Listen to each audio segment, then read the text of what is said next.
গোৱালপাৰালৈকে আমি এটা বিশেষ কামত আহিছিলোঁ, মই আৰু বন্ধু বিমল বৰা ডাঙৰীয়া, আৰু তেখেতলোকে আমাৰ হাতৰে মহামানৱ মহাত্মা গান্ধীৰ প্ৰতিমূৰ্তিটো উন্মোচন কৰালে। অত্যন্ত সুখী হ'লোঁ।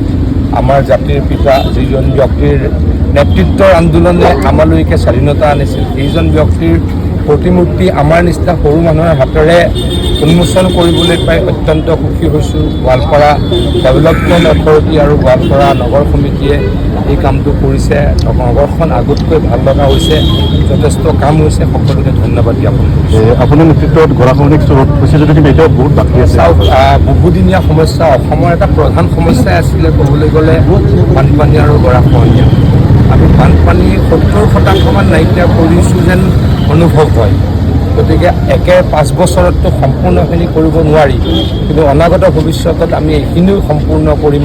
গৰাখহনীয়া ৰোধৰ কাৰণেও যথেষ্টখিনি কৰিছোঁ, বানপানী ৰোধৰ কাৰণে যথেষ্টখিনি কৰিছোঁ, আৰু ভৱিষ্যতে আৰু কাম কৰি নাইকিয়া কৰিম বুলি মই আপোনালোকক কথা দিছোঁ। যিটো ধুবুৰীত প্ৰিয়ংকা গান্ধী আহি আছে প্ৰতিনিধিত্ব কাৰণে, প্ৰিয়ংকা গান্ধী ডাঙৰীয়ানে ধুবুৰী নেহেৰিয়ালৈ ক'ত আহিব?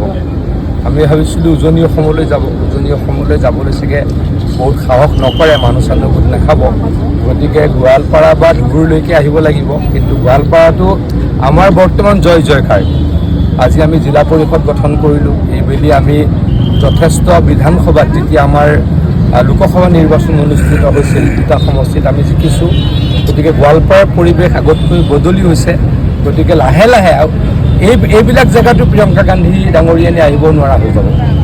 লাহে লাহে ধুবুৰী গোৱালপাৰালৈকে আহিব নোৱাৰা। যিখন ছবি আছিলে সম্পূৰ্ণ সলনি হ'ব 4টা সমষ্টি। চাওক, আপোনালোকে জিলা পৰিষদতো দেখিছেই, আৰু লোকসভা নিৰ্বাচনটো দেখিছে। এতিয়া আমাক সকলোৱে ভোট দিয়ে। আজি আমি জিলা পৰিষদ গঠন কৰিবলৈ সক্ষম হৈছোঁ প্ৰথমবাৰৰ কাৰণে।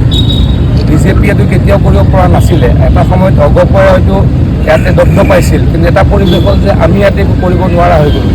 এতিয়া আমি আকৌ ইয়াৰ শাসন ব্যৱস্থাটোলৈকে ঘূৰি আহিবলৈ সক্ষম হৈছে। আৰম্ভণি আৰু বহুত অগ্ৰগতি বাকী।